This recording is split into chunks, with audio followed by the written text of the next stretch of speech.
2026년 5월 23일 오늘 무려 2,800조 원 규모의 글로벌 암호화폐 시장이 양자 컴퓨터 공포 하나로 순식간에 뒤흔들리고 있습니다. 뉴스 볼수록 더 불안해지지만 뭐가 맞는 말인지 헷갈리실 겁니다. 지금 비트코인, 이더리움, 리플, 솔라나 들고 계신 분들 내 지갑이 통째로 털리는 거 아니야? 하면서 손 떨리시죠? 저도 압니다. 온라인에는 양자 컴퓨터 나오면 모든 코인 끝장이다 라는 말도 안 되는 소문들이 난무하고 있고 팔아야 하나 더 사야 하나 판단이 안 서실 겁니다. 이 영상 끝까지 보시면 세 가지를 가져가실 수 있습니다. 첫째, 양자 컴퓨터 위협의 진짜 실체가 무엇인지.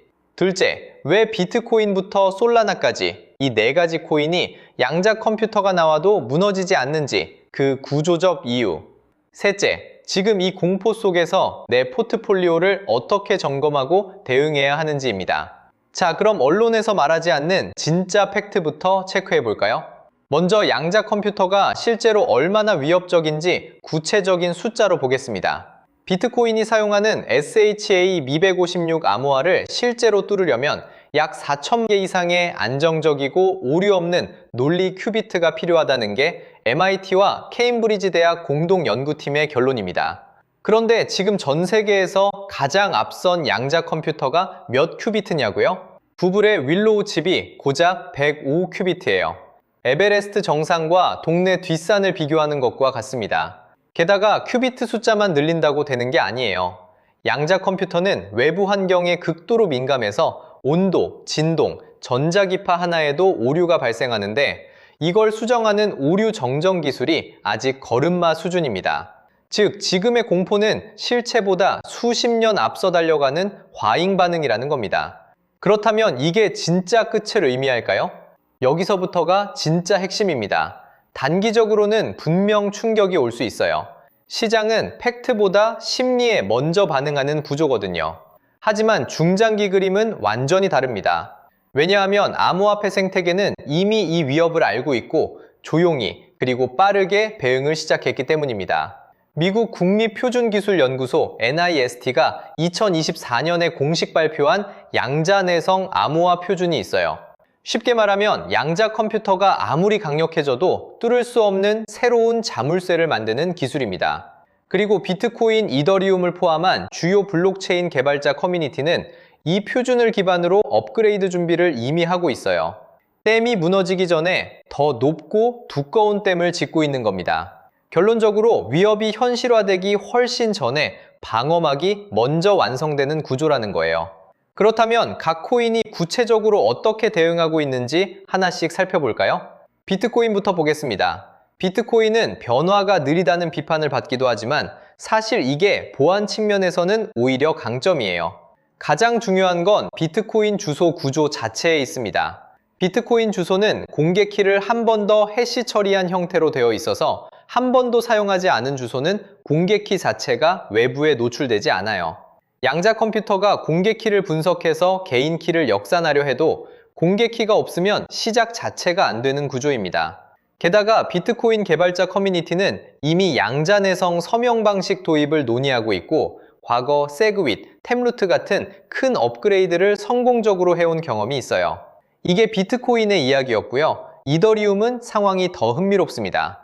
이더리움은 비트코인보다 훨씬 유연한 업그레이드 구조를 가지고 있어요. 이더리움 창시자 비탈릭 부테리는 이미 이더리움의 양자내성 전환은 기술적으로 충분히 가능하고 우리는 준비하고 있다고 공개적으로 밝혔습니다. 이더리움은 스마트 컨트랙트 기반이라서 암호화 방식을 프로토콜 레벨에서 교체하는 게 비교적 수월해요. 마치 스마트폰 운영체제를 업데이트하듯이 보안 알고리즘을 교체할 수 있는 구조입니다. 실제로 작업 증명에서 지분 증명으로 합의 알고리즘을 완전히 갈아엎을 정도로 유연한 네트워크예요. 정리하자면 이더리움은 양자 위협에 가장 빠르게 적응할 수 있는 기술 구조를 갖고 있다는 거예요. 그런데 여기서 끝이 아니에요. 리플과 솔라나 이야기가 남아 있습니다. 리플은 다른 코인들과 달리 기업과 금융기관을 직접 타깃으로 하는 프로젝트예요. 그래서 보안에 대한 기준이 훨씬 엄격합니다. 리플랩스는 이미 양자내성 암호화 연구를 내부적으로 진행하고 있고 NIST 표준 발표 이후 이를 XRP 레저에 통합하는 작업을 검토 중입니다. 더 중요한 건 리플의 비즈니스 모델이에요. 국제 송금과 결제 인프라를 대체하는 것을 목표로 하는데 이 시장은 양자 컴퓨터가 등장해도 사라지지 않아요. 오히려 양자 내성 보안을 갖춘 리플이 기존 스위프트 시스템을 대체하는 명분이 더 강해질 수 있습니다. 솔라나는 초고속, 고성능 체인답게 업그레이드 속도가 굉장히 빠릅니다. 네트워크 문제가 생겼을 때도 재빠르게 패치하고 합의를 통해 버전을 올려왔어요. 솔라나의 강점은 개발자 생태계가 매우 활발하다는 거예요. 전 세계 수천 명의 개발자들이 솔라나 위에서 실제 서비스를 만들고 있고 이 생태계의 생존 본능이 보안 업그레이드를 강하게 밀어붙이는 동력이 됩니다. 결론적으로 이 네 가지 코인이 공통적으로 갖고 있는 가장 강력한 방어막이 뭔지 아세요? 바로 오픈소스 집단지성의 힘입니다. 비트코인, 이더리움, 리플, 솔라나 모두 전 세계 수만 명의 개발자들이 코드를 공개적으로 검토하고 개선하는 오픈소스 구조예요. 양자 컴퓨터가 실제 위협이 되기 시작하는 순간 전 세계에서 가장 뛰어난 암호학자와 개발자들이 동시에 해결책을 만들어냅니다. 이건 중앙화된 기업이나 정부가 혼자 대응하는 것과 차원이 다른 방어력이에요. 역사적으로 봐도 그랬습니다. 비트코인이 처음 나왔을 때 해킹당한다고 했어요. 이더리움이 나왔을 때 스마트 컨트랙트 버그로 망한다고 했어요. 2022년 루나 사태 때는 암호화폐는 끝났다고 했어요. 그리고 그때마다 생태계는 더 강해져서 돌아왔습니다. 이것이 바로 블록체인 생태계 전체가 가진 가장 강력한 특성입니다. 여기서 잠깐 이런 구조적 분석이 도움이 되셨다면 좋아요, 구독, 알림 설정 꾹 눌러주세요. 이런 깊이 있는 정보가 더 많이 퍼질수록 공포 매도를 막을 수 있어요. 자, 그럼 이제 가장 중요한 부분, 지금 내 포트폴리오를 어떻게 점검해야 하는지로 넘어가겠습니다. 명확하게 말씀드릴게요. 지금 시점에서 두 그룹으로 나눠서 처방을 드리겠습니다. 첫 번째 그룹은 이미 비트코인, 이더리움, 리플, 솔라나를 보유하고 계신 분들입니다. 솔직히 말씀드리면 지금 당장 팔아야 할 이유가 없어요. 방금 말씀드린 것처럼 양자 컴퓨터가 실제로 이 코인들을 위협할 수 있는 기술 수준에 도달하려면 최소 20년에서 30년이 필요하고 그 전에 블록체인 생태계는 이미 업그레이드를 완료할 겁니다. 지금의 하락은 기술적 실체가 아니라 시장의 심리적 과잉 반응이에요. 다만 레버리지를 사용하고 계신 분들은 지금 즉시 점검하셔야 합니다. 현물 포지션이라면 단기 변동성에 흔들리지 말고 중장기 관점을 유지하세요. 두 번째 그룹은 아직 진입하지 못하셨거나 추가 매수를 고민하시는 분들입니다. 공포가 시장을 지배하는 지금 같은 구간은 오히려 우량 자산이 할인된 가격에 나오는 시기예요.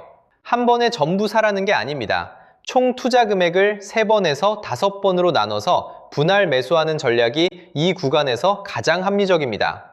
그리고 4가지 코인 중에서 어디에 집중할지 고민하신다면 기술적 업그레이드 유연성이 가장 높은 이더리움과 실제 비즈니스 수요가 뒷받침되는 리플을 중심으로 포트폴리오를 구성하는 것을 고려해 보실 수 있어요. 공포에 팔지 마세요. 오늘 말씀드린 내용을 다시 한번 정리해 드리겠습니다. 양자 컴퓨터가 비트코인 암호화를 실제로 위협하려면 4천만 큐비트가 필요한데 현재는 105큐비트에 불과합니다. 기술적 갭이 최소 20년에서 30년이에요. 비트코인은 미사용 주소 구조로 공개키 노출 자체를 막고 있고 이더리움은 프로토콜 레벨 업그레이드로 가장 빠르게 대응할 수 있는 구조를 갖고 있습니다. 리플은 기업 금융 인프라 대체라는 본질적 가치가 양자 이슈와 무관하게 유효하고 솔라나는 활발한 개발자 생태계가 보안 진화의 동력이 됩니다.